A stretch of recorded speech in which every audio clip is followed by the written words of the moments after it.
What's going on, guys? It's Kevin from K-Square Fitness, and today we're breaking down hip internal and external rotation to help improve your hip mobility. Let's get straight into it. All right, guys, so key points of performance when we're working on pails and rails for the hip. First, we've worked on these shin boxes or 99s, whatever you want to call them. I want you to think about big open chest, rotating here. This would be internal, and then getting a little stretch deep here.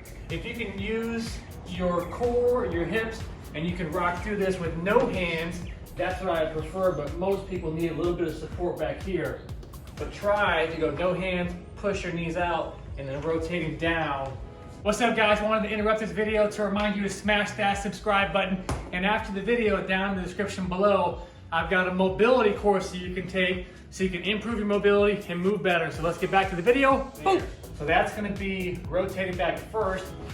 Then what I want you to do is our Pails and Rails series. So we're gonna actually progressively press into the floor. We're trying to strengthen our in-range of motion, and we do that by fatiguing and pressing into the floor first. So we're gonna press down probably about 10 seconds worth.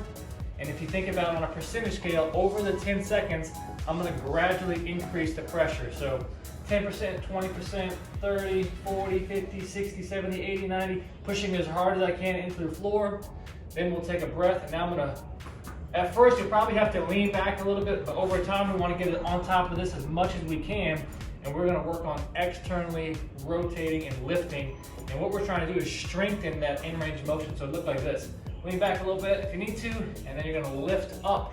And that's gonna be really, really challenging. If you cramp, it means that we need to strengthen and activate that muscle.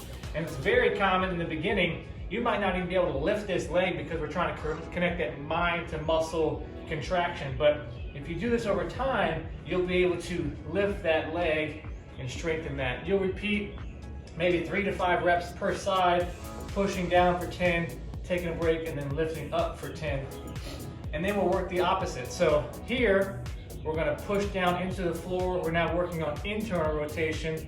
We'll push down. I'm still in my 90-90 position. Gradually increase that pressure, come off, take a break, and then I'm gonna keep this foot flexed, and then I'm gonna work on internal, and you're gonna get a massive strengthened isometric hold here. And the more and more we do this, we will strengthen our in-range of motion position, and your mobility is gonna improve a lot. Keep training hard, and I'll see you in the next one.